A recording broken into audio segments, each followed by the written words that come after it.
घर का माहौल बेहद शांत था। लॉन्ज में सभी लोग चाय का आनंद ले रहे थे। राहत अभी जैद इब्राहिम की तरफ चाय बढ़ाने वाली थी कि अचानक दरवाजे पर जोर से दस्तक हुई। सभी की नज़रें हैरानी से दरवाजे की ओर उठीं। जैद की अम्मी, जो राहत की होने वाली सास थीं, तुरंत बोलीं, राहत देखो कौन आया है। राहत ने चुपचाप सिर हिलाया और दरवाजे की ओर बढ़ गई, जबकि राहत की मां सुरैया बेगम के कान भी दरवाजे की तरफ लगे थे। राहत ने दरवाजा खोला ही था कि कई पुलिस वाले एक साथ अंदर आए थे। उनका रौबदार अंदाज देखकर राहत डरकर एक तरफ को खड़ी हो गई थी। डीएसपी, जो बेहद प्रभावशाली व्यक्तित्व का मालिक लग रहा था, राहत को देखते ही बोले, घर के बड़े लोग कहाँ हैं? राहत ने घबराकर अंदर की ओर इशारा किया था। डीएसपी और बाकी पुलिस वाले तुरंत लॉन्ज में दाखिल हो गए। थोड़ी देर पहले जो सुकून का माहौल था, अब वहां डर और बेचैनी छा गई थी। पुलिस ने पूरे घर को घेर लिया था। डीएसपी ने जैद इब्राहिम को गिरफ्तार करने का हुक्म दिया। अचानक एक शोर उठा था। सभी की सांसें जैसे थम गई थीं। जैद के पापा रहमान साहब तुरंत आगे बढ़े और ऊंची आवाज में बोले, आखिर मेरे बेटे का कसूर क्या है और उसे क्यों गिरफ्तार कर रहे हो आप लोग? डीएसपी ने सख्त लहजे में जवाब दिया, जो पूछना है थाने आकर पूछना। आपका बेटा ऐसा गुनाह कर चुका है कि उसे जेल में सड़ना पड़ेगा। ये कहकर डीएसपी ने अपने सिपाहियों को जैद को ले जाने का इशारा किया।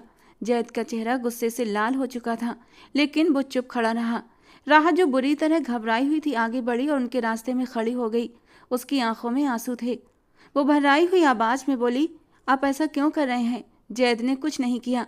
डीएसपी ने गुस्से से राहत को झिड़कते हुए कहा, हटो लड़की हमारे रास्ते से। तुम्हारे आंसू बहाने से इसकी सजा कम नहीं हो जाएगी। तुम्हारे जैद को इतने कोड़े लगाए जाएंगे कि वो अब इंसान बन जाएगा। राहत की मां सुरैया बेगम आगे आई थीं। उन्होंने अपनी बेटी को थाम लिया। हौसला रखो बेटी, सब ठीक हो जाएगा। जैद ने एक बार राहत की ओर देखा, जैसे कुछ कहना चाहता हो, लेकिन फिर चुपचाप पुलिस के साथ चला गया था। घर का माहौल अब पूरी तरह डर और बेबसी से भर चुका था। हर चेहरा सवालों से घिरा हुआ था। राहत दरवाजे के पास खड़ी आंसू बहाती दिल ही दिल में दुआ कर रही थी कि जैद बेगुनाह साबित हो और जल्दी घर लौट आए। घर में फैली खामोशी अब एक डर की गूंज में बदल चुकी थी। जरीना बेगम, जो अब तक जैद को ले जाने पर खामोश थीं, अचानक चीख चीख कर रो पड़ी थीं। रहमान साहब, ये मेरे बच्चे को कहाँ ले गए? आप कुछ कीजिए, मैं जैद के बिना मर जाऊंगी। ये लोग मेरे बच्चे को मार देंगे। उनकी आवाज़ कमरे में गूंज रही थी और उनकी चीखों ने माहौल को और अधिक बोझल बना दिया था। जिंदगी ने राहत को इतनी बार कठिनाइयों से गुजारा था, उसे लगता था वो मजबूत दिल वाली है। जब उसके पापा उसे इस दुनिया में अकेला छोड़ कर गए थे, तब भी उसने अपने अंदर की हिम्मत नहीं हारी थी, क्योंकि उसे लगता था कि जैद उसे संभाल लेगा। लेकिन आज ये सब देखकर उसका दिल धड़कना भूल गया था। जैद हमेशा उसके लिए एक सहारा रहा था। जैद के पापा रहमान साहब और राहत के पापा अनवर साहब आपस में बहुत अच्छे दोस्त थे और इस दोस्ती को और भी मजबूत करने के लिए दोनों बच्चों का रिश्ता तय कर दिया था।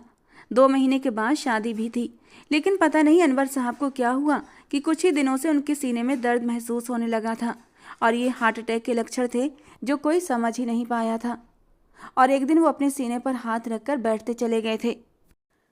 सब लोग उनके आसपास जमा हो गए थे और वो दर्द से तड़प रहे थे। इशारा करके सुरैया बेगम से कुछ कहने की कोशिश कर रहे थे और जब सुरैया बेगम ने उनके इशारे समझे तो जल्दी से फ़ोन करके रहमान साहब को बुलाया था, जो 2 घर छोड़कर रहते थे।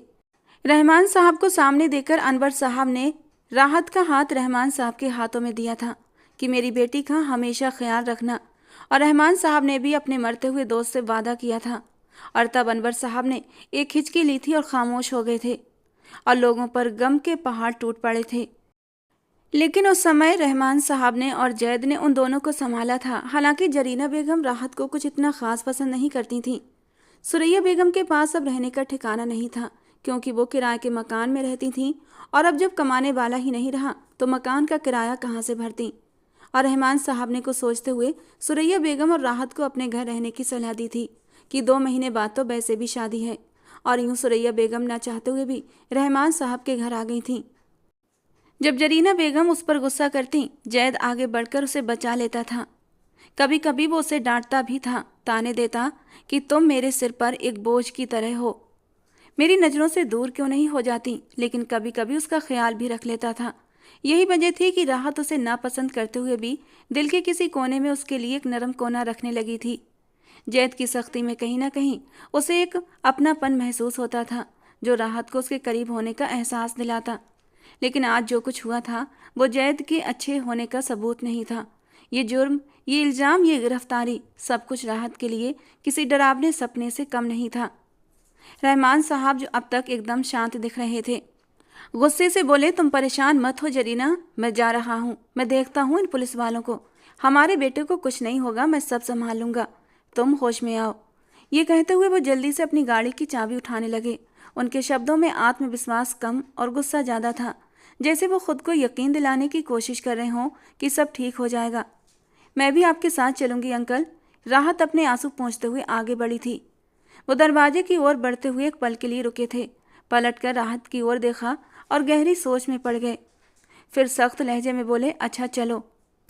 जरीना बेगम तुरंत बोल पड़ी, राहत का वहाँ क्या काम? उसे वहाँ लेकर क्यों जा रहे हैं? लेकिन रहमान साहब ने एक गुस्से भरी नज़र जरीना पर डाली थी और वो खामोश हो गई। जरीना बेगम दरवाजे पर खड़ी बेबसी से अपने पति और राहत को जाते हुए देख रही थीं। उनकी आंखों में आंसू थे। वो मन ही मन दुआ कर रही थीं कि जैद को कुछ ना हो।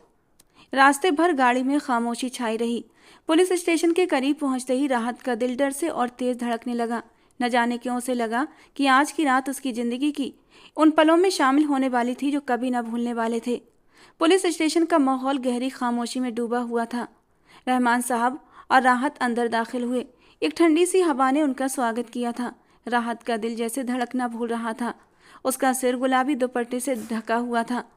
अब बड़ी बड़ी मासूम आंखों में उम्मीद की किरण थी कि शायद पुलिस वालों को गलतफहमी हुई है, जैद बेकसूर है। रहमान साहब तुरंत एक हवलदार के पास गए और अपने बेटे की रिहाई की मांग की। हवलदार ने ठंडे लहजे में सिर हिलाते हुए एक और इशारा किया, आपको डीएसपी साहब के कमरे में जाना होगा। रहमान साहब और राहत दोनों उस ओर बढ़े और दरवाजे के पास पहुंचकर अंदर झांका। डीएसपी साहब फोन हाथ में लिए किसी से बात कर रहे थे। उनके चेहरे पर गहरी गंभीरता थी, जैसे वो किसी महत्वपूर्ण मुद्दे पर चर्चा कर रहे हों। रहमान साहब ने धीमी आवाज़ में सलाम किया और बात शुरू की, सर, मेरी आपसे गुजारिश है कि मेरे बेटे को तुरंत रिहा कर दिया जाए। वो एक शरीफ घराने से ताल्लुक़ रखता है। डीएसपी साहब ने फ़ोन रखकर उनकी ओर देखा, क्यों, तुम्हें पता नहीं है कि तुम्हारे लड़के ने क्या किया है?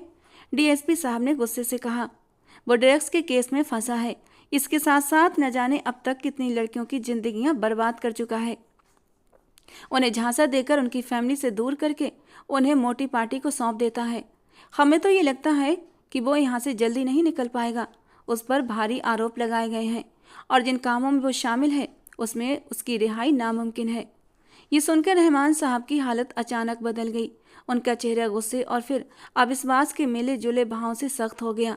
राहत की आंखों में भी डर और संदेह की लहर दौड़ गई। उसने एक पल के लिए सोचा, क्या ये वही लड़का है जिसे वो बचपन से जानती थी? क्या ये वही जैद है जो हमेशा उसके साथ खड़ा रहता था? सर, आप ये क्या कह रहे हैं? ऐसा हो ही नहीं सकता। रहमान साहब बेकाबू होकर बोले। उनकी आवाज़ में अविश्वास और गुस्सा था। मेरा बेटा शरीफ है, वो कभी ऐसी हरकत नहीं कर सकता। डीएसपी साहब ने सख्ती से कुर्सी से उठते हुए उन्हें गुस्से से घूरा। मेरे सामने बकवास करने की ज़रूरत नहीं, शर्म आनी चाहिए तुम जैसे लोगों को। डीएसपी साहब का लहजा और सख्त हो गया और उनकी आवाज़ इतनी तेज थी कि पूरे कमरे में गूंज गई। अब यहाँ से दफ़ा हो जाओ, वरना तुम्हारे ऊपर भी चार्ज लगाकर अंदर कर दूंगा। रहमान साहब और राहत दोनों एकदम सन्न रह गए थे। रहमान साहब की आंखों में डर की लहर थी, जैसे वो किसी बहुत बड़े तूफान के सामने खड़े हों। राहत का शरीर भी कांप रहा था और उसका दिल तेजी से धड़क रहा था। वो अभी तक यकीन नहीं कर पा रही थी वो जिस इंसान को जानती थी वो ऐसा भी कर सकता था। दोनों तुरंत बाहर आए थे, जैसे उनके पीछे कोई तूफान चल रहा हो। पुलिस स्टेशन के बाहर आकर रहमान साहब एक बेंच पर बैठ गए और अपने सिर को थाम कर गहरी सांसें लेने लगे। वो उस वक्त पूरी तरह टूट चुके थे। उन्हें समझ नहीं आ रहा था वो क्या करें, किससे मदद लें और इस स्थिति का सामना कैसे करें। राहत ने उनकी ओर एक नज़र डाली और फिर अपनी नज़रें नीचे कर लीं। उसकी आंखों में गम और चिंता का बादल था और वो ये सोच रही थी कि वो अपनी ज़िंदगी में कभी इस सवाल का जवाब पा सकेगी कि जैद आखिर इस रास्ते पर क्यों आया। थोड़ी देर तक वो चुपचाप बैठी रही। फिर अचानक रहमान साहब ने अपना सिर पकड़ लिया। मैं क्या करूं? मुझे कुछ समझ नहीं आ रहा। यहाँ आकर तो मामला ही पलट गया है। मैं तो समझा था उसने कोई मामूली चोरी की होगी या फिर कोई और मसला होगा, मगर ये तो बहुत बड़ी प्रॉब्लम बता रहे हैं। लड़कियों का ड्रग्स के आरोप उस पर। मुझे विश्वास नहीं हो रहा किसी भी कीमत पर ये लोग जैद को आसानी से रिहा नहीं करेंगे। राहत उनके पास आई और उनके कंधे पर हाथ रखते हुए नरम लहजे में बोली, अंकल आप परेशान ना हो, ऊपर वाला हम पर करम करेगा। आप किसी अच्छे वकील से बात करें, कोई ना कोई हल जरूर निकलेगा। ऐसे हाथ पर हाथ रखने से बेहतर है हम कुछ करें। राहत की बात सुनकर रहमान साहब ने एक पल के लिए अपनी नजरें उठाई और गहरी सांस ली। फिर अचानक उन्होंने सिर उठाया और धीरे से हिलाते हुए बोले, तुम बिल्कुल सही कह रही हो, हम ऐसा ही कर सकते हैं। उन्होंने तुरंत अपना मोबाइल जेब से निकाला और किसी नंबर पर कॉल करने लगे। पहली ही कोशिश में उनके दोस्त ने उनकी कॉल उठा ली थी। रहमान साहब ने तुरंत घबराए हुए अंदाज में बात शुरू की, यार मेरे बेटे को पुलिस ने पकड़ लिया है और उस पर बहुत ही संगीन आरोप है। ये कहकर उन्होंने अपने दोस्त को सब कुछ बता दिया था। रहमान साहब आपकी बातें सही हैं, मैं आपकी मदद कर सकता हूँ, लेकिन आपके बेटे पर जो आरोप है उसकी रिहाई बहुत मुश्किल है। लेकिन सिर्फ एक वकील ऐसा है जो इस स्थिति में कुछ कर सकता है। वो ऐसा वकील है जिसने कभी कोई केस नहीं हारा। मैं आपको उसका पता भेज रहा हूँ। वो किसी से मुलाकात नहीं करता, लेकिन अगर आप कोशिश करें तो शायद वो आपसे मिल ले। रहमान साहब ने तुरंत कहा, मुझे उसका एड्रेस और नंबर जल्दी से भेज दो, मैं तुरंत संपर्क करने की कोशिश करता हूँ। कुछ ही पलों बाद उनके मोबाइल पर एक संदेश आया। अमन जहांगीर एडवोकेट नाम से एक मैसेज था जिसमें वकील का पता और फ़ोन नंबर लिखा हुआ था। रहमान साहब ने इस पते को देखकर तुरंत राहत की तरफ मुड़कर देखा। राहत, चलो हमें इस वकील के पास जाना होगा। राहत ने बिना कुछ कहे सिर हिलाया और दोनों गाड़ी की ओर बढ़े। दोनों के दिलों में एक उम्मीद की किरण जग चुकी थी। वे दिए गए पते की ओर रवाना हो गए। राहत दिल से दुआ कर रही थी कि ये वकील उनकी कुछ मदद करे, क्योंकि इसके अलावा उनके पास कोई और रास्ता भी तो नहीं था। कुछ देर बाद वे उस पते पर पहुंच गए थे। वो एक बड़ी सी इमारत के सामने खड़े थे जहां अमन जहांगीर का घर था। रहमान साहब ने गहरी सांस ली और राहत को देखते हुए कहा, चलो हमें कोशिश करनी होगी। रहमान साहब ने आगे बढ़कर गार्ड से कहा, मुझे सर अमन जहांगीर से मिलना है, खुदा के लिए मेरी उनसे मुलाकात करा दीजिए। अगर आज मेरी उनसे मुलाकात ना हुई तो मैं बर्बाद हो जाऊंगा। गार्ड ने ठंडे स्वर में जवाब दिया, माफ़ करें साहब, किसी से मुलाकात नहीं हो सकती, क्योंकि इस साहब के आराम करने का टाइम है। अगर आपको मुलाकात करनी है तो अपॉइंटमेंट लेकर आइए। ये सुनकर रहमान साहब की आंखों में निराशा की लहर दौड़ गई। इससे पहले कि वो कुछ और कहते, राहत ने गार्ड के सामने हाथ जोड़ दिए। उसकी आंखों में दर्द और विनती की गहराई थी। चेहरा लाल हो चुका था और उसकी आवाज़ कांप रही थी। खुदा के लिए एक बार हमारी मुलाकात सर से करवा दीजिए, हम बहुत दूर से आए हैं। अगर आज हम उनसे न मिल सके तो हम बहुत बड़ी मुसीबत में पड़ जाएंगे। उसका मासूम चेहरा और कांपते हुए होंठ गार्ड के दिल पर असर कर गए थे। गार्ड ने एक पल के लिए राहत को गौर से देखा और फिर रहमान साहब की ओर एक हल्की सी नज़र डाली। देखिए, मैं सिर्फ कोशिश कर सकता हूँ। अगर सर आपसे मिलने के लिए राजी हुए तो आप जा सकते हैं। ये कहकर उसने इंटरकॉम से अंदर बात की। कुछ पलों के बाद उसने दरवाज़ा खोला और दोनों को अंदर जाने का इशारा किया। रहमान साहब की आंखों में सुकून की झलक थी और उनके होठों पर हल्की मुस्कान आ गई, जिसे उन्होंने तुरंत छुपा लिया। जैसे ही वे अंदर दाखिल हुए उनकी नज़र तुरंत गार्डन पर पड़ी थी। दोनों हैरान रह गए थे, क्योंकि गार्डन इतना खूबसूरत था कि ऐसा नज़ारा उन लोगों ने पहले कभी अपनी ज़िंदगी में नहीं देखा था। हर तरफ हरे भरे पौधे, रंग बिरंगे फूल और हल्की सी खुशबू फैली हुई थी। ये बंगला नहीं बल्कि किसी महल जैसा लग रहा था। चमचमाती दीवारें, शाही फर्नीचर और कलाकृतियाँ, जिन्हें देखकर उनका दिल धड़कने लगा था। तभी एक नौकरानी आई जिसने सिर झुकाकर कहा, सर स्टडी रूम में है, आप दोनों को वहीं बुलाया है, आप मेरे पीछे आइए। नौकरानी के साथ भी स्टडी रूम की ओर बढ़ गए थे। जब दरवाज़ा खुला तो सामने ही अमन जहांगीर अपनी शानदार पर्सनालिटी के साथ बैठा था। एक टांग पर दूसरी टांग रखे, उंगलियों में सिगरेट दबाए वो मोबाइल में बिजी था। उसकी पर्सनालिटी में एक खास आकर्षण था। वो बहुत ही शांत और आत्मविश्वास से भरा हुआ नजर आ रहा था, जैसे कोई भी मुश्किल उसके लिए मामूली हो। रहमान साहब और राहत के कदम स्टडी रूम में प्रवेश करते ही रुक गए। उनके सामने अमन जहांगीर की पर्सनालिटी उन्हें बेहद छोटी महसूस करा रही थी। रहमान साहब ने एक नज़र अमन जहांगीर पर डाली और उनकी आंखों में थोड़ी सी चिंता और दर्द दिखाई दिया। राहत की नज़रें भी अमन जहांगीर पर टिकी हुई थीं और वो सोच रही थी, क्या ये वकील सच में उनकी मदद कर सकता है। अमन जहांगीर ने ठंडे स्वर में कहा, आप लोग यहाँ क्यों आए हैं, क्या प्रॉब्लम है आपको। उसकी आवाज़ में कोई झिझक नहीं थी। रहमान साहब ने गहरी सांस ली। सर, हमें आपकी मदद की ज़रूरत है। हमारे बेटे पर गंभीर आरोप लगे हैं और हम पूरी तरह बेबस हो गए हैं। अमन जहांगीर ने एक पल के लिए मोबाइल छोड़ा और दोनों को तीखी नज़र से देखा। उसके चेहरे पर एक अजीब सी ठंडक थी। जिसने आपको मेरा कॉन्टैक्ट दिया होगा, मेरे घर का पता दिया होगा, उसने आपको मेरे तौर तरीके भी बताए होंगे। उसकी आवाज़ में एक ख़ास गंभीरता थी जिसने रहमान साहब और राहत दोनों को बेचैनी से भर दिया था। मैं इस तरह किसी से मुलाकात नहीं करता, सिर्फ इस लड़की की वजह से मैंने हाँ की है। खैर, मेरी कुछ शर्तें हैं, उसके बाद ही मैं आपका केस सुनूंगा। रहमान साहब ने तुरंत दृढ़ता के साथ जवाब दिया। सर, आप आदेश करें, मैं आपकी सेवा में सब कुछ पेश करने को तैयार हूँ। अमन जहांगीर ने एक दिलचस्प निगाह रहमान साहब पर डाली और फिर राहत की तरफ गहरी नज़रों से देखते हुए सवाल किया, इस लड़की का क्या नाम है? उसकी नज़रों की तपिश से राहत घबराती हुई रहमान साहब की पीठ के पीछे छुपकर खड़ी हो गई थी। पता नहीं क्यों उसे अमन की नज़रों से उलझन होने लगी थी। जी सर, इसका नाम राहत नूर है और ये मेरे बेटे जैद इब्राहिम की मंगेतर है। उन्होंने अपनी पीठ के पीछे से हाथ पकड़कर राहत को अपने बराबर खड़ा किया था। अमन जहांगीर की नज़रें अब भी राहत पर ही जमी हुई थीं। हल्का गुलाबीपन लिए उसका दूधिया रंग, बड़ी बड़ी शहद रंग की कांच जैसी आंखें जिनमें इस वक्त डर समाया हुआ था, ऊंची लंबी नाक, सुराहीदार गर्दन, नर्म नाजुक वजूद जिस वक्त नेट के दुपट्टे से उभर कर अमन जहांगीर को अपनी ओर खींच रहा था। ऐसा मासूम हुस्न उसने आज तक नहीं देखा था। जैद इब्राहिम, तुम जैसे पापी इंसान को ये मासूम लड़की डिजर्व नहीं करती। अमन जहांगीर की आंखों में एक चमक आई थी, होठों के कोने पर एक दबी हुई मुस्कुराहट थी। उसने रहमान साहब को देखा और फिर बिना किसी भाव के बोला, आपके बेटे का जैसा भी केस हो, किसी भी मुसीबत में वो फंसा हो, मैं इस केस को आसानी से हल कर सकता हूँ, लेकिन मेरी एक शर्त है। रहमान साहब की आंखों में चिंता और बेचैनी की लहर दौड़ गई। उन्होंने कहा, मुझे आपकी हर शर्त मंजूर है। अमन जहांगीर ने मुस्कुराते हुए कहा, तुम बाहर जाओ, मैं इनसे बात करूंगा। राहत तुरंत सहमकर रहमान साहब को देखने लगी, लेकिन रहमान साहब ने उसे बाहर जाने का इशारा किया। जैसे ही राहत बाहर निकली, अमन जहांगीर ने अपनी निगाहें रहमान साहब पर गड़ा दी और फिर उसकी आवाज़ ने सन्नाटे को भेद दिया। अगर आप अपने बेटे को बेकसूर साबित करवाना चाहते हैं, उस पर लगे सभी आरोप हटवाना चाहते हैं, तो मेरी एक शर्त है। रहमान साहब ने धीरे से सिर उठाया।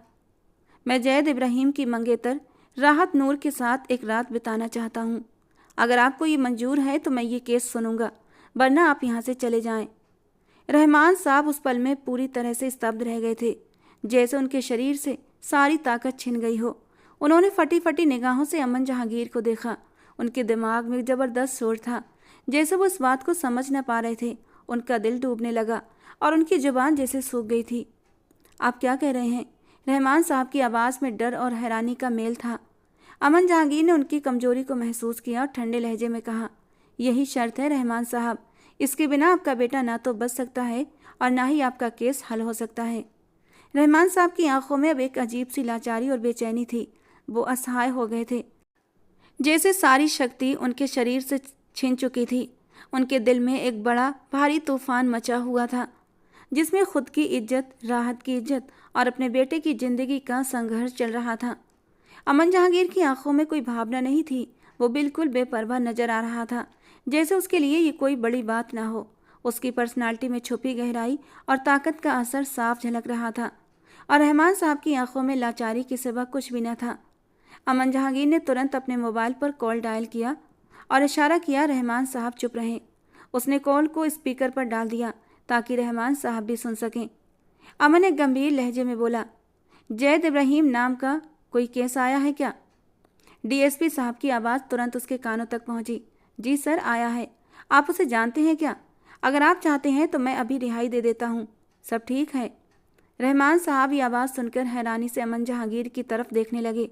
अभी कुछ समय पहले वही डीएसपी उन्हें कड़े लहजे में वहाँ से निकाल चुका था, और अब अचानक उसकी एक कॉल पर इतना विनम्र कैसे हो गया? उनका दिमाग इस बदलाव को समझने में बेचैन था। अमन जहांगीर ने मुस्कुराकर रहमान साहब को देखा और फिर डीएसपी साहब से कहा, नहीं, अभी कोई काम नहीं, फिलहाल उस लड़के का ख्याल रखो। मैं आपको दोबारा कॉल करूंगा। जी जी सर, जैसा आप चाहें। डीएसपी साहब की आवाज़ में नरमी थी और उसके बाद फ़ोन कट हो चुका था। रहमान साहब की नज़रें अमन जहांगीर पर टिक गईं। वो अपनी जगह से उठे और अमन जहांगीर के सामने जाकर खड़े हो गए। मुझे आपकी शर्त मंजूर है। आप जो राहत के साथ करना चाहते हैं कर सकते हैं, लेकिन बस मेरे बेटे को कुछ नहीं होना चाहिए। अमन जहांगीर ने एक ठंडी और तंजिया निगाह रहमान साहब पर डाली थी और फिर सिर हिलाकर बोला, देखिए, मैं ज़बरदस्ती में यकीन नहीं रखता। आप अपनी होने वाली बहू को अच्छे से ये बात समझा दें। अगर उसने मेरी बात नहीं मानी या मेरी कोशिशों को नकारा तो मैं आपकी मदद नहीं करूँगा। मुझे उसका पूरा सहयोग चाहिए। रहमान साहब के दिल में एक अजीब सी कसक हुई, मगर उन्होंने अमन की बात को नज़रअंदाज करते हुए कहा, जी सर, आप केस की तैयारी करें, मैं राहत को राजी करके लाता हूँ। वो आपके हर हुक्म पर सर झुकाएगी, जैसा आप कहेंगे वैसा ही होगा। ये कहते हुए वो फौरन बाहर निकल गए। उनका चेहरा अब कठोर हो चुका था और उनकी मुस्कान कहीं गायब हो चुकी थी। रहमान साहब बाहर आकर बेचैन नज़रों से राहत को ढूंढने लगे। वो उन्हें सामने ही बैठी गार्डन में दिखाई दी थी। वो धीरे धीरे कदम उठाते हुए राहत के पास आए थे। राहत रहमान साहब को देखकर जल्दी से उठकर खड़ी हुई थी। अंकल, क्या कहा वकील साहब ने? लेकिन वो कुछ बोलने की स्थिति में नहीं थे और जब हिम्मत जमा करके बोले थे और जो कुछ राहत ने सुना था उसे ऐसा लगा जैसे किसी ने उसे पहाड़ से नीचे धक्का दे दिया हो। वो आंखें फाड़े मुंह खोले अपने होने वाले ससुर को और अपने पापा के एक ऐसे दोस्त को देख रही थी जिन्होंने उसके मरते हुए बाप से वादा किया था कि हमेशा राहत को अपनी बेटी बनाकर रखेंगे, कभी उसकी आंख में आंसू नहीं आने देंगे। और आज वही उसकी इज्जत का सौदा कराए थे। अंकल, आप ये कैसी बातें कर रहे हैं? बहुत मुश्किल से उसके होंठ हिले थे। राहत, मैं जो कुछ कर रहा हूँ अपने बेटे की ज़िंदगी और तुम्हारे होने वाले पति की इज्जत और ज़िंदगी बचाने के लिए कर रहा हूँ। अगर मैं तुमसे पूछूं कि तुम जैद के लिए क्या कर सकती हो, बताओ, फिर तुम्हारा जवाब क्या होगा? अंकल, मैं जैद के लिए अपनी जान भी दे सकती हूँ। बड़ी बड़ी आंखें आंसुओं से भरी हुई थीं, जिनमें अविश्वास और भरोसा टूटने का दर्द था। तो तुम्हारी जान से जैद को कोई फ़ायदा नहीं हो रहा जो तुम उसके लिए अपनी जान लुटाओगी। बस एक रात की कुर्बानी और जैद सलाखों के बाहर होगा। और अगर तुमने इनकार किया तो याद रखना, तुम्हारे लिए मेरे घर में कोई जगह न होगी। जो लड़की मेरे बेटे की ज़िंदगी को न बचा सके उसे अपने बेटे की ज़िंदगी में कभी लेकर नहीं आऊँगा। इस वक्त वो बेरहमी की हद पर खड़े थे। वो कांपते हुए वहीं गार्डन में पड़ी बेंच पर बैठ चुकी थी। मैं जैद से मिलना चाहती हूँ अंकल। उसके दिल में एक आस जगी थी।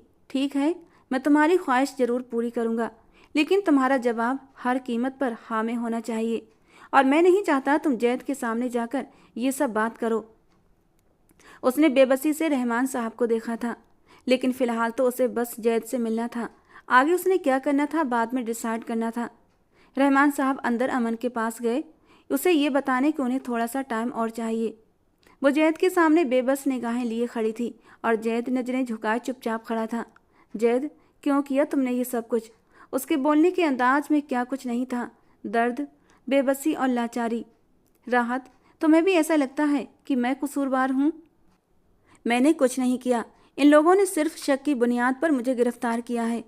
लेकिन जैद, इन लोगों के पास सबूत हैं। कैसे खुद को बेगुनाह साबित करोगे? उसके दिलो दिमाग में आंधियाँ सी चल रही थीं। जो कहना चाहती थी कह नहीं पा रही थी और फिर बहुत हिम्मत करके बोली थी, जैद, अगर तुम्हारी ज़िंदगी और तुम्हारी इज्जत को बचाते बचाते मेरी इज्जत दागदार हो जाए तो क्या तुम मुझे अपना लोगे? जैद ने हैरत से सामने खड़ी राहत को देखा था। ये कैसी बहकी बहकी बातें कर रही हो?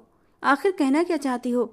उसकी आंखों से आंसू बह पड़े जो उसने जल्दी से अपने दुपट्टे के कोने से साफ कर लिए थे और फिर उसने बिना डरे सारी बात जैद के सामने रख दी, क्योंकि अब जैद ही एक आखिरी सहारा था जो उसे बचा सकता था। उसे तो लगा था जैद उसकी बात सुनकर गुस्से से गजबनाक हो जाएगा, लेकिन ऐसा कुछ नहीं हुआ था।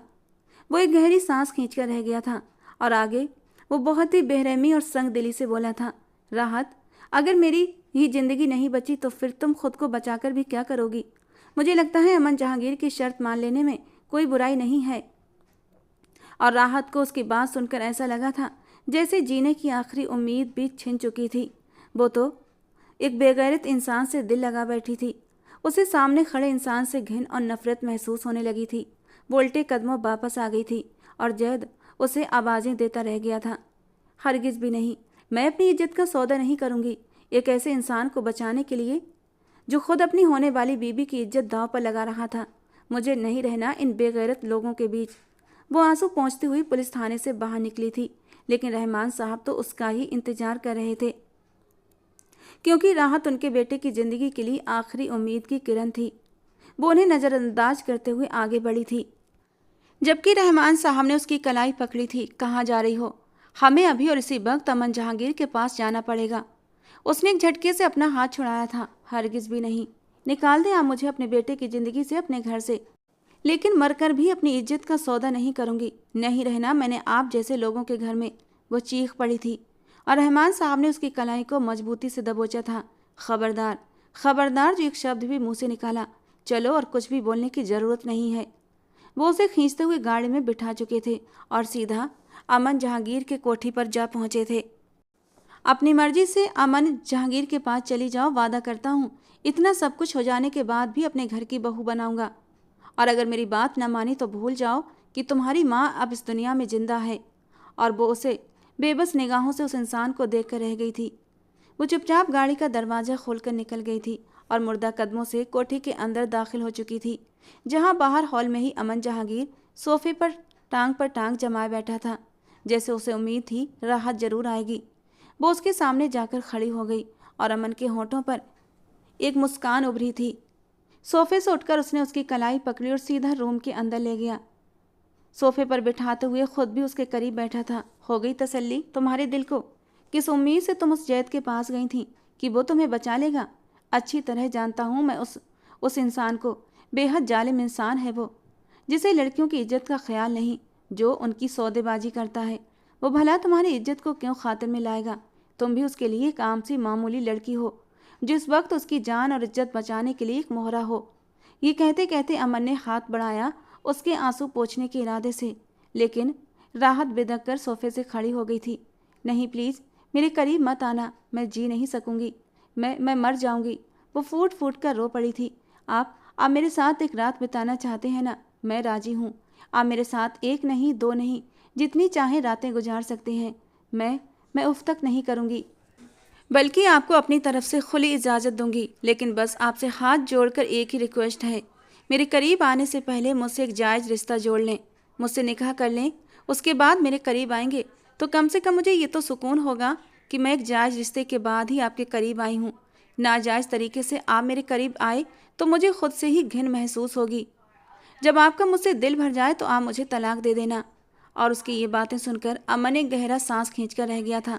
वो तो उस लड़की से कुछ और ही कहना चाहता था, लेकिन जब उसने निकाह वाली बात रखी तो पता नहीं क्यों अमन के दिल में भी ये ख्वाहिश जागी थी कि वो इस मासूम और बेसहारा लड़की को सहारा दे। उसने उसी वक्त जेब से मोबाइल निकाला था और किसी को फ़ोन करने लगा। आधे घंटे बाद ही उसके घर में कुछ लोग आए थे, जिनमें एक निकाह पढ़ाने वाले मौलवी साहब भी थे।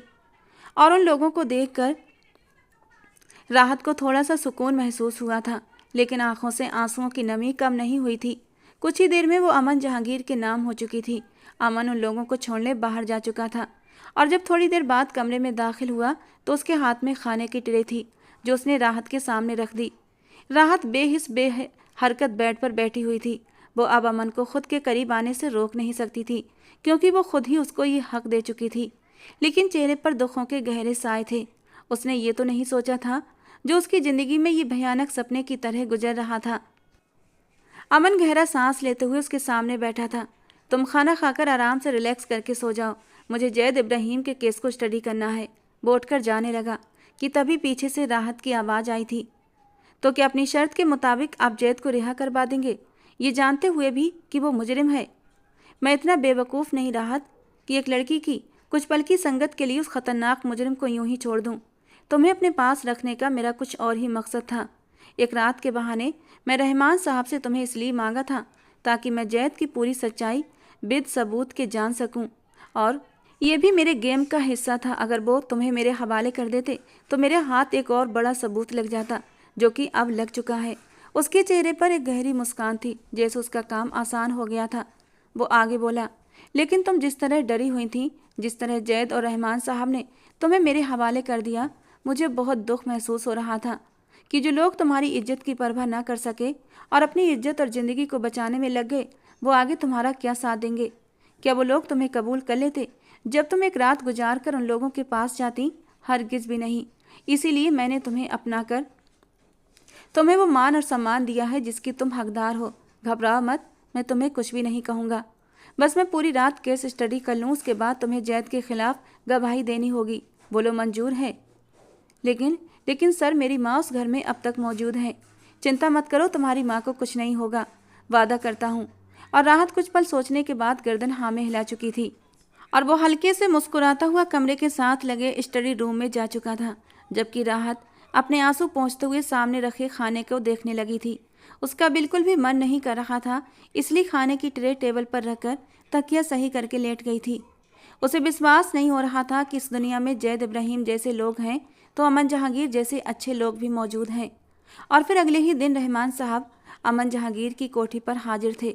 सर, जैसा आपने कहा था मैंने वैसा ही किया।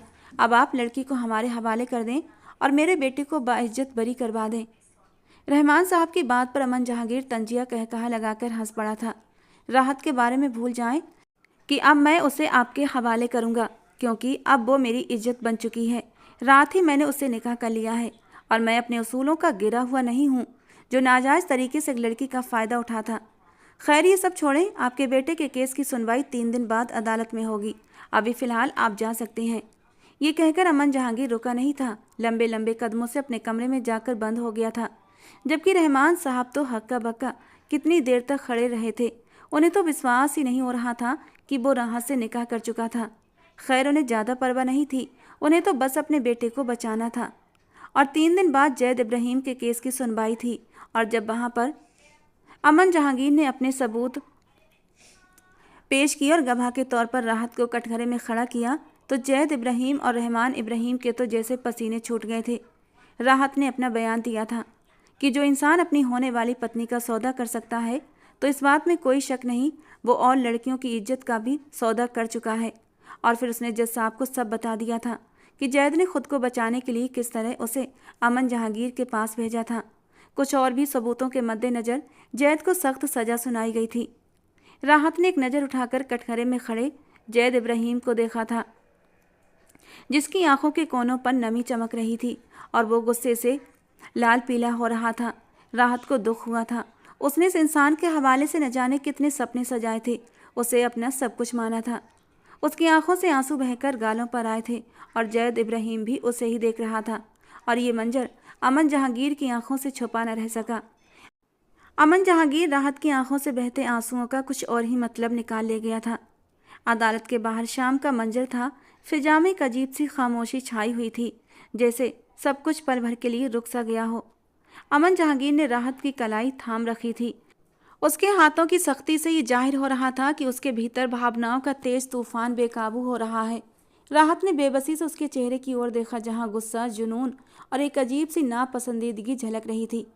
वो समझ नहीं पा रही थी अमन इस कदर गुस्से में क्यों था। सर, प्लीज़ मुझे एक बार जैद से बात तो करने दें, वो बेबसी अंदाज में इल्तिजा कर रही थी, लेकिन अमन के सख्त हाव भाव से उसे किसी जवाब की उम्मीद न थी।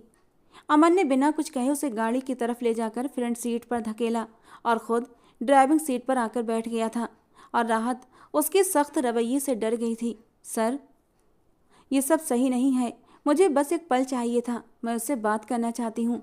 उसकी आवाज़ में एक दर्द भरी इल्तिजा थी, लेकिन अमन ने जैसे उसकी बात सुनी नहीं थी। गाड़ी तेजी से सड़क पर दौड़ रही थी। अमन के चेहरे पर कठोरता साफ झलक रही थी और होंठ खामोश थे, लेकिन उसकी आंखों में जैसे कोई तूफान छिपा था। राहत ने फिर हिम्मत जुटाई। सर, जैद मेरा मंगेतर है, मेरा हक है मैं एक बार उसके मुंह से सच्चाई सुनूं। अमन ने एक पल के लिए अपनी नज़रें बदली और राहत की तरफ देखा। तुम्हारा हक? उसने हल्की लेकिन जहरीली मुस्कान के साथ कहा। तुम्हारा हक अब मेरे साथ है, न कि उस इंसान के साथ जो एक पल में तुम्हारी इज्जत का सौदा कर गया था। राहत के दिल पर ये शब्द तीर की तरह लगे थे, लेकिन उसने अपनी बात कहने से खुद को रोका नहीं। मैं आपकी एहसानमंद हूँ सर, लेकिन मैं बस, अमन ने अपनी आवाज़ ऊंची करते हुए कहा। गाड़ी के भीतर एक गूंज पैदा हुई थी और राहत की आवाज़ दब गई। अब ये तुम्हारे हक का सवाल नहीं, तुम्हें अब ये समझना होगा कि तुम मेरी ज़िंदगी का हिस्सा हो और मेरी ज़िंदगी में किसी और की गुंजाइश नहीं है, ख़ास तौर पर उस जैद की। राहत चुप हो गई थी। गाड़ी आखिरकार बंगले के सामने जाकर रुकी थी। अमन ने गाड़ी रोकी और बाहर निकलकर दरवाज़ा खोला। चलो। लहजा सख्त था। राहत ने चुपचाप उसकी बात मानी और गाड़ी से बाहर निकल आई। अमन ने उसका हाथ पकड़ा और सीधा अपने कमरे की तरफ ले जाने लगा। रास्ते में घर के नौकर हैरान नज़रों से उन दोनों को देख रहे थे, लेकिन किसी ने कुछ कहने की हिम्मत नहीं की थी। बिरजू काका, जो उसके खास नौकर थे, आगे बढ़े। सर, हमने सुरैया बेगम को आपके बताए हुए फ्लैट पर पहुंचा दिया है और उनके रहने का अच्छा इंतजाम भी कर दिया है। गुड। जबकि अपनी माँ का सुनकर राहत ने भी सुकून की सांस ली थी। कमरे में दाखिल होते ही अमन ने दरवाज़ा बंद कर लिया था और गहरी सांस लेते हुए उसकी तरफ पलटा। तुम्हें आखिर जैद के लिए इतनी फिक्र क्यों है? क्या तुम्हें नहीं लगता कि तुम्हारी वफादारी अब मेरे साथ होनी चाहिए? कमरे में एक अजीब सी खामोशी छा गई थी। अमन की नज़रें राहत पर गड़ी थीं और राहत की आंखों में डर और बेबसी के साए लहरा रहे थे। उसके दिल में एक जंग चल रही थी, लेकिन वो इस सब को समझने से कासिर थी। अमन के शब्द गूंज की तरह उसके जहन में बार बार आ रहे थे, मगर उसने हिम्मत करके बोलने की कोशिश की। मेरे दिल में उसके लिए हमदर्दी नहीं है, और बात रही आपके साथ की, तो मैं आपके साथ कोई भी जज्बाती रिश्ता क्यों जोड़ूं? क्योंकि सर, आप तो मुझे तलाक दे देंगे। राहत की आवाज़ कांप रही थी, लेकिन उसने अपने दिल की बात कहने से खुद को रोका नहीं था। मेरा रिश्ता जैद से था और मेरे दिल में यही ख्वाहिश थी कि मैं उसके साथ ज़िंदगी बिताऊं। उसके सिवा मैंने कभी किसी और के बारे में सोचा नहीं था। अमन का चेहरा अचानक गुस्से से लाल हो गया। उसने एक कदम पीछे हटते हुए कांच की मेज पर जोरदार लात मारी थी। मेज के टुकड़े फर्श पर बिखर गए थे और राहत डरकर पीछे हटी थी। जैद का नाम सुनकर अमन जहांगीर गुस्से के मारे खौल कर रह गया था, लेकिन सामने खड़ी राहत को डर से कांपते देखकर उसने गहरी सांस ली और गुस्से को शांत करते हुए बोला, यहाँ मेरे सामने जैद का नाम लेना बंद करो। आखिर क्यों बार बार मेरे सब्र का इम्तिहान ले रही हो? अपनी बीवी के मुंह से किसी गैर मर्द का नाम सुनकर मुझे सहन नहीं हो रहा। राहत के आंसू बेकाबू होकर उसके गालों पर बहने लगे थे। वो कुछ कहना चाहती थी, लेकिन उसके होंठ कांप रहे थे और शब्द गले में अटक गए थे। अमन ने एक पल के लिए उसके आंसुओं को देखा और उसके चेहरे पर गुस्से की जगह अफसोस के भाव आ गए थे। वो धीरे धीरे राहत के करीब आया, उसे कंधों से पकड़कर अपने सीने से लगा लिया। राहत की हल्की हल्की सिसकियां अमन के दिल में दर्द की लहर बनकर दौड़ गईं। तुम समझ क्यों नहीं रही हो राहत? अमन की आवाज़ अब पहले से धीमी और नरम हो चुकी थी। मैं तुमसे मोहब्बत करने लगा हूँ। हाँ, मैं इस बात को मानता हूँ कि मैंने तुमसे शादी तुम पर तरस खाकर की थी, तुम्हें सहारा देने के इरादे से की थी, लेकिन अब मैं तुमसे मोहब्बत करने लगा हूँ। तुम मेरी इज्जत हो, मेरी गैरत हो। तुम कुछ भी कहो, लेकिन मैं मजबूर हूँ। क्या करूँ? तुमसे दूर होने का ख्याल मुझे बेचैन कर देता है। तुम मेरी बीवी हो, मेरी मिल्कियत, मेरी इज्जत, मेरा सब कुछ, और अब मैं किसी भी कीमत पर तुम्हें खोने के बारे में सोच भी नहीं सकता। ये कहते कहते उसने राहत को खुद से अलग करके बेड पर बिठाया था और उसके हाथों को अपने हाथों में थाम लिया, जबकि राहत को यकीन नहीं आ रहा था कि वो ये सब कुछ सुन रही थी। अमन ने गहरी सांस लेकर आगे कहा, मैं अमन जहांगीर हूँ राहत। मेरी शख्सियत में ये शामिल नहीं कि मैं अपनी चीज़ों को या अपने लोगों को खुद से दूर जाने दूँ। जब पहली बार तुम्हें देखा तो दिल तुम पर मचल उठा था, और जब मुझे पता चला तुम जैद की मंगेतर हो तो मुझे अफसोस हुआ था तुम्हारी किस्मत पर, क्योंकि वो लड़का तुम्हारे लायक नहीं था। मैंने रहमान जी के सामने उनके बेटे को बचाने के लिए डील रखी थी कि एक रात के लिए तुम्हें मेरे पास छोड़ दें। आगे क्या करना था मैं सोच चुका था, और बाकी तुम्हें सब कुछ पता है। खैर, अब तुम मेरी हो, हमेशा हमेशा के लिए। राहत ने धीरे से सिर उठाया और उसकी नज़रें अमन के चेहरे पर थीं। वो उसकी बातों में छुपी सच्चाई को महसूस करने लगी। अमन का लहजा, उसके अल्फाज, उसका अंदाज, सब में एक अजीब सी सच्चाई थी। मैं जानता हूँ राहत, जैद तुम्हारा अतीत है और मैं तुम्हारा आज। तुम्हें अपने अतीत को भुलाकर अपने आज में जीना होगा, इसी में तुम्हारी भलाई है। अमन की आवाज़ में अब नरमी थी। लेकिन क्या तुमने कभी सोचा कि जैद और उसके पापा ने तुम्हारे साथ क्या किया? उन्होंने तुम्हारी इज्जत का सौदा किया, तुम्हें मजबूर किया कि तुम अपनी ज़िंदगी का सबसे बड़ा फैसला उनकी मर्जी से करो, और मैंने तुम्हें अपनी बीवी बनाया। तुम्हें वो मान दिया जो एक औरत को मिलना चाहिए। अमन की बातों में गहराई थी। उसने अपने आंसू पोंछते हुए धीरे से कहा, शायद आप सही कह रहे हैं। जैद ने सच में मुझे कभी इज्जत नहीं दी जो आपने दी है। अमन ने मुस्कुराते हुए उसके माथे पर नरमी से अपने होंठ रखे थे, और उसके होंठों का स्पर्श महसूस करके राहत बुरी तरह कांप गई थी। अमन ने राहत के आंसू पोंछते हुए एक गहरी सांस ली और धीमे से कहा, तुम्हें मुझ पर भरोसा करना होगा राहत। मैं जानता हूँ ये सब तुम्हारे लिए आसान नहीं, लेकिन मैं वादा करता हूँ तुम्हारी ज़िंदगी में हर वो खुशी वापस लाऊंगा जो तुम्हारे ख्वाबों में भी नहीं थी। राहत ने धीरे से अपनी नज़रें झुका लीं। अमन के अल्फाजों में एक अजीब सी कशिश थी जो उसके दिल में भरोसे और मोहब्बत के जज्बात जगा रही थी। अब वो खामोश थी, लेकिन उसकी खामोशी में इनकार नहीं था। अमन ने उसके चेहरे पर छाई थकावट और असमंजस को देखा और उसे आराम करने को कहा। चलो अब लेट जाओ। अमन ने धीरे से उसका हाथ थामा और उसे बेड पर लिटा दिया। वो खुद भी उसके पास बैठ गया और उसकी तरफ देखते हुए बोला, तुम्हें ये समझना होगा कि मैं सिर्फ तुम्हें खुश देखना चाहता हूँ, क्योंकि तुम मेरी बीवी हो और ये रिश्ता मेरे लिए बहुत अहम है। राहत ने अपनी आंखों में आए आंसू पोंछे थे। मैं कोशिश करूंगी सर कि मैं इस रिश्ते के लिए वफादार रहूं। अमन ने उसकी बात पर मुस्कुराकर जवाब दिया। पहली बात, मुझे सर कहना बंद करो। मेरा नाम अमन है और मैं चाहता हूं तुम मुझे मेरे नाम से पुकारो। राहत ने झिझकते हुए कहा, अमन। ये पहली बार था जब राहत ने उसे उसके नाम से पुकारा था। अमन के चेहरे पर एक मुस्कान फैल गई। वो थोड़ा सा और करीब आया और बोला, अब लग रही हो ना कि तुम मेरी बीवी हो। अमन ने उसका हाथ अपने हाथ में लेते हुए कहा, मैं जानता हूँ कि मैं सख्त हूँ, शायद गुस्से वाला हूँ, लेकिन मेरे दिल में जो तुम्हारी जगह है उसे कोई दूसरा नहीं ले सकता। राहत की आंखों में नमी थी, लेकिन इस बार वे आंसू खुशी के थे। वो अमन की बातों में छुपी मोहब्बत और सच्चाई को महसूस कर रही थी। अमन ने उसे थोड़ा करीब खींचते हुए कहा, मैं चाहता हूँ हम दोनों अभी एक नई रिश्ते की शुरुआत करें। मैं तुम्हारे माजी की बात नहीं करूँगा, बस हम दोनों अपनी ज़िंदगी को इस तरह जिएंगे जैसे हम आज से अपनी नई जिंदगी शुरू कर रहे हैं।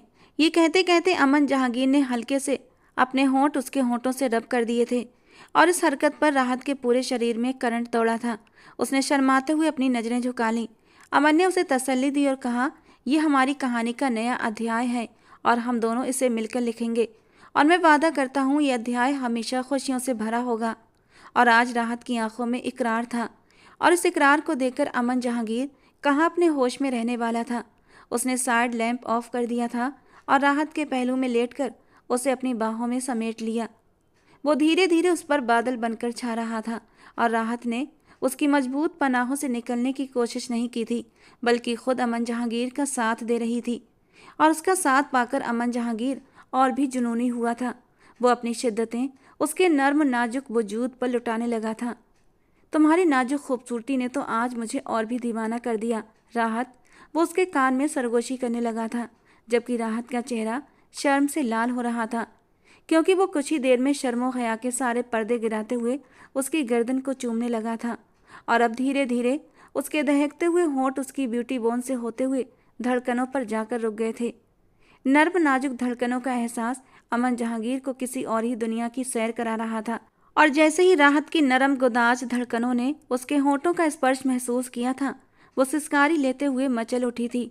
उसने मचल कर राहत के बालों में अपनी उंगलियां फंसाई थीं और अमन जहांगीर ने उस तड़पती मचलती नाजुक सी राहत को दोबारा से अपने सीने में भींच लिया था। उसके नाजुक बदन की उभरती खूबसूरती को महसूस करके वो बुरी तरह दीवाना हुआ था। ये रात बेहद हसीन थी और दोनों एक दूसरे में बुरी तरह गुम अपनी मोहब्बत की नई कहानी लिख रहे थे। सुबह राहत की आंख खुली तो खुद को अमन जहांगीर की बाहों में देखकर हल्के से मुस्कुराई थी, लेकिन जब खुद पर और अमन जहांगीर पर निगाह पड़ी तो जल्दी से शर्माकर उठ बैठी थी।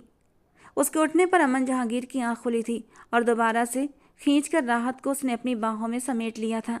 अमन, छोड़ें प्लीज़, टाइम पता है क्या है? 12 बजने वाले हैं। घड़ी का काम है आगे बढ़ते रहना, लेकिन अभी फ़िलहाल मुझे किसी की परवाह नहीं। चुपचाप मेरी बाहों में लेटी रहो। आपको कोर्ट भी जाना होगा ना? नहीं, बिल्कुल भी नहीं, आज मैं कहीं भी नहीं जा रहा। वो नींद से भरी आवाज़ में बोलते हुए अपने होठों से उसके गालों को छू गया था। और जब अमन जहांगीर के हाथ शरारत करते हुए हाथ से बढ़ने लगे तो राहत समझ गई अब फरार की कोई राह नहीं थी। वो दोबारा से अमन जहांगीर के जुनून को सहने के लिए तैयार हुई थी, क्योंकि उसे खुद उसके जुनून में मज़ा आता था, दिल को एक सुकून मिलता था। दोनों एक दूसरे की मोहब्बत में गुम अपनी ज़िंदगी के नए सफ़र पर आगे बढ़ रहे थे। अमन जहांगीर उसे एक नाजुक से फूल की तरह संभाल कर रखता था। वो अपनी माँ से मिलने भी जाती थी। उसकी माँ भी बहुत खुश थी, क्योंकि उन्हें अमन जहांगीर जैसा दामाद मिला था। पूरे 6 महीने के बाद जैद इब्राहिम पैरोल पर छूट कर आया था और जब उसे राहत और अमन जहांगीर की शादी की खबर मिली थी, वो गुस्से से आग बबूला हो गया था। नाश्ते की टेबल पर बैठा अमन जहांगीर नाश्ता कम कर रहा था, राहत को ज़्यादा निहार रहा था और उसकी नज़रों से राहत पजल हो रही थी। इस तरह शर्माओगी तो मुझे लगता है कहीं अभी इसी वक्त कमरे में लेकर न जाना पड़े, क्योंकि तुम्हारा ये शर्माया हुआ रूप मेरे जज्बातों को भड़का रहा है। अमन ने शरारत से उसके शर्म से लाल होते गालों को देखते हुए कहा था। वो 2 महीने के लिए शहर से बाहर गया हुआ था और ये 2 महीने दोनों ने बहुत तड़प कर गुजारे थे। अब सामने बैठी राहत उसके जज्बातों को बहका रही थी। उसकी बात पर राहत ने नजरें झुकाई थी और हल्की सी मुस्कान दी थी। वो कुछ कहने ही वाली थी कि अचानक सामने नौकर खड़ा था। क्या बात है? अमन ने सख्त लहजे में पूछा। उसे इस वक्त अपनी प्राइवेसी में किसी की दखलंदाजी बर्दाश्त नहीं हो रही थी। नौकर ने घबराते हुए कहा, साहब, कोई जैद इब्राहिम आए हैं और वो बाहर बहुत शोर मचा रहे हैं। अमन का चेहरा गुस्से से लाल हो गया, माथे पर बल आए थे। जैद, उसने दांत भींचते हुए कहा। राहत जो ये सब सुन रही थी तुरंत घबरा गई। वो जल्दी से अमन के पास आई थी और उसका हाथ थाम लिया। प्लीज अमन, खुद के गुस्से पर काबू रखना। अमन ने गहरी सांस ली, लेकिन उसके चेहरे के भाव ये बता रहे थे कि वो बहुत मुश्किल से अपना गुस्सा काबू में कर रहा है। तुम जानती हो राहत कि मैं अपनी हदें नहीं लांघता, लेकिन कोई मेरी हद लांघे मुझे ये गवारा नहीं। राहत ने बेबसी से उसका हाथ थामा। मुझे पता है, लेकिन मैं नहीं चाहती कोई और परेशानी खड़ी हो। अमन ने एक पल के लिए उसकी ओर देखा और फिर उसके डर को देखकर अमन ने नजरें झुकाईं। बोला, ठीक है चलो, लेकिन तुम मेरे साथ रहोगी। वो दोनों नीचे की ओर बढ़े। अमन के कदम मजबूत थे, लेकिन गुस्सा उसके चेहरे पर साफ झलक रहा था। राहत उसके पीछे पीछे आई थी, दिल में अजीब सी बेचैनी लिए हुए। नीचे पहुंचते ही जैद की आवाज़ सुनाई दी, जो तेज और गुस्से से भरी हुई थी। राहत, तुम यहाँ क्या कर रही हो? क्या ये सच है कि तुमने इस आदमी से निकाह कर लिया? जैद की आवाज़ पूरे कमरे में गूंज उठी। अमन ने अपनी नज़रें उठाई और जैद की तरफ देखा। जैद की आंखों में गुस्से के साथ हिकारत थी। तुम यहाँ क्या कर रहे हो? अमन ने सख्त लहजे में पूछा। जैद ने राहत की तरफ इशारा करते हुए कहा, मैं इसका मंगेतर हूँ और मैं उसे यहाँ इस हालत में देखकर हैरान हूँ। तुमने इसके साथ क्या किया है? राहत ने कुछ कहने के लिए कदम बढ़ाए, लेकिन अमन ने उसे अपने पीछे किया और खुद जैद के सामने खड़ा हो गया। तुम जिस लहजे में बात कर रहे हो वो मेरे सामने बिल्कुल भी काबिल कबूल नहीं। अगर तुम कुछ जानना चाहते हो तो पहले अपने लहजे को सही करो। जैद ने व्यंग हंसी के साथ कहा, ठीक है, तुम सफाई दो। क्या ये तुम्हारी बीवी है या तुमने इसे जबरदस्ती अपने कब्जे में कर रखा है? अमन ने जैद की आंखों में देखते हुए शांतिपूर्वक कहा, हाँ, ये मेरी बीवी है और हम अब दोनों अपनी ज़िंदगी के फैसले खुद कर चुके हैं और तुम्हारा यहाँ अब कोई हक नहीं बनता कि तुम हमारी ज़िंदगी में दखल दो। जैद ने गुस्से में कहा, यह झूठ है। राहत सिर्फ मेरी है। उसने मेरे साथ वफादारी करने का वादा किया था। तुमने इसे मजबूर किया होगा। राहत ने आंसू भरी आंखें जैद की ओर देखा और धीरे से कहा, जैद, मैंने कभी तुम्हारे साथ ऐसा कोई वादा नहीं किया था और जो तुमने मेरे साथ किया उसे मैं कभी भुला नहीं सकती। तुम और तुम्हारे पापा ने मेरी इज्जत को ठेस पहुंचाने की कोशिश की थी। जैद ने झटके से कहा, यह सब झूठ है। तुम ये सब इस आदमी के कहने पर बोल रही हो। अमन ने कदम आगे बढ़ाए और जैद की ओर इशारा करते हुए कहा, तुम जो कुछ भी कह रहे हो वो तुम्हारी हताशा को दिखाता है। तुमने इस लड़की को कभी इज्जत नहीं दी और ना ही तुम उसके लायक हो। राहत अब मेरी बीवी है और मैं उसे वो सब कुछ दूंगा जो तुम कभी न दे सके। जैद ने गुस्से में कहा, तुम उसे मेरी मोहब्बत से दूर नहीं कर सकते। अमन ने गहरी नज़र राहत की तरफ डाली और फिर जैद की ओर मुड़कर कहा, मोहब्बत वही होती है जो इज्जत और भरोसे के साथ हो। तुमने उसकी इज्जत को दागदार करने की कोशिश की थी और तुम्हें मोहब्बत की बात करने का अब कोई हक नहीं। राहत ने अमन की ओर देखा। उसकी आंखों में एक अजीब सी चमक थी। वो जान चुकी थी कि अमन ही वो इंसान है जो उसके लिए सही है, वही इंसान जिसने उसकी इज्जत को सबसे ऊपर रखा। जैद ने आखिरकार हार मानते हुए टूटे हुए स्वर में कहा, यह ठीक नहीं है। तुमने मुझे धोखा दिया है राहत। अमन ने जैद की ओर एक आखिरी नज़र डाली। अब बेहतर होगा तुम यहाँ से चले जाओ, वरना मेरे गुस्से से बच नहीं पाओगे। अमन गुस्से से जैद की तरफ बढ़ा था, लेकिन इससे पहले ही राहत ने उसका हाथ पकड़ लिया। नहीं, प्लीज़ अमन, तुम मुझसे कुछ नहीं कहोगे। राहत के रोकने पर अमन ने राहत को अजीब सी नज़रों से घूरा था। जैद चला गया। राहत ने अमन की तरफ देखा और धीरे से कहा, शुक्रिया अमन, आपने आज मुझे वो इज्जत दी है जो शायद किसी और ने कभी ना दी। वो कुछ और कहती इससे पहले ही अमन ने नाराज निगाह उस पर डाली थी और अंदर की तरफ कदम बढ़ा दिए। अमन की नाराज़गी भरी नज़रों ने राहत को अचानक परेशान किया था। वो दरवाज़ा बंद करते हुए अंदर चला गया और राहत वहीं खड़ी रह गई। उसके दिल में अजीब सा बोझ हुआ। वो जानती थी अमन का गुस्सा सिर्फ बाहरी था, लेकिन उसका दिल उसे मनाने पर मजबूर कर रहा था। कुछ पलों तक खुद से उलझने के बाद वो धीरे धीरे कदम उठाती हुई अंदर कमरे की तरफ बढ़ी थी। कमरे पर दस्तक दी। क्या है? अंदर से अमन की थकी हुई आवाज़ आई। क्या मैं अंदर आ सकती हूँ? राहत ने धीमी आवाज़ में पूछा और अमन ने कोई जवाब नहीं दिया, लेकिन दरवाज़ा खोल दिया। राहत ने दरवाजे को धीरे से खोला और अंदर आ गई। अमन सोफे पर बैठा हुआ था। उसकी आंखों में उलझन और माथे पर गहरे बल थे। अमन, राहत ने झिझकते हुए कहा, लेकिन उसने नजरें नहीं उठाई। राहत ने हिम्मत जुटाई और उसके पास जाकर जमीन पर बैठ गई। क्या आप मुझसे नाराज हैं? अमन ने गहरी सांस ली और कहा, नाराज नहीं हूँ, बस ये समझ नहीं आता तुम्हारे दिल में अब भी जैद के लिए जगह क्यों है। राहत ने उसकी ओर देखा। उसकी आंखों में बेबसी और दिल की गहराइयों में सच्चाई थी। आप गलत समझ रहे हैं अमन, जैद के लिए मेरे दिल में कोई जगह नहीं। अगर होती तो मैं आपके साथ यहाँ ना होती। फिर ये सब क्यों? तुम्हारी वो निगाहें, मुझे उसे चोट पहुँचाने से रोकना, ये सब क्या था? और क्यों आगे बढ़कर नहीं कहा कि तुम मुझसे मोहब्बत करती हो, उससे नहीं? उसके साथ रिश्ता सिर्फ एक मजबूरी का सौदा था। राहत ने धीरे से उसके हाथ पर अपना हाथ रखा। वो मैंने जैद को बचाने के लिए नहीं कहा था अमन, बल्कि मैं आपको कुछ भी होते नहीं देख सकती। जैद गंदगी से लिपटा हुआ एक बुरा इंसान है। आप उस पर हाथ उठाते तो कुछ छींटें आपके ऊपर भी जरूर उठती, और मुझे ये बिल्कुल भी गवारा नहीं था। वो अपने किए की सज़ा पा चुका है और अब भी कानून की नज़र में है। कानून उसे अपने तरीके से देख लेगा। मैं नहीं चाहती कि हमारी ज़िंदगी पर उसका साया भी पड़े। आपने मेरी ज़िंदगी को एक नया मोड़ दिया है अमन। आपने मुझे इज्जत दी, वो स्थान दिया जो शायद जैद कभी न दे सकता। मुझे पता है आपका गुस्सा आपकी मोहब्बत का ही एक तरीका है, और इसीलिए मुझे आपका गुस्सा भी प्यारा है, क्योंकि मुझे आपसे मोहब्बत है। अमन ने पहली बार उसकी तरफ देखा। मोहब्बत? राहत ने हाँ में सर हिलाया। उसकी आंखें नम थीं। हाँ अमन, मोहब्बत। अमन की सख्त नज़रें नरम पड़ी थीं। उसने धीरे से उसके हाथ पर अपनी पकड़ मजबूत की थी। तुमने मेरे अंदर के सख्त आदमी को नरम कर दिया है राहत। राहत ने मुस्कुराते हुए कहा। तो क्या आप मुझे माफ़ कर देंगे? अमन ने हल्का सा मुस्कुराते हुए जवाब दिया। माफ़? मैंने तुम्हें कभी गलत नहीं समझा। ये मेरी अपनी उलझनें थीं जिन्होंने मुझे तुमसे दूर किया। वे दोनों एक दूसरे को देखकर मुस्कुराए। राहत ने धीरे से कहा, मैं आपको कभी मायूस नहीं करूंगी। आपका साथ मेरे लिए सबसे कीमती है। अमन ने उसे अपने पास खींचा और नरमी से कहा, और मैं वादा करता हूँ हमेशा तुम्हारा साथ दूंगा, चाहे हालात जैसे भी हों। ये वो पल था जहाँ दोनों के दिल एक दूसरे के लिए पूरी तरह से जुड़े हुए थे।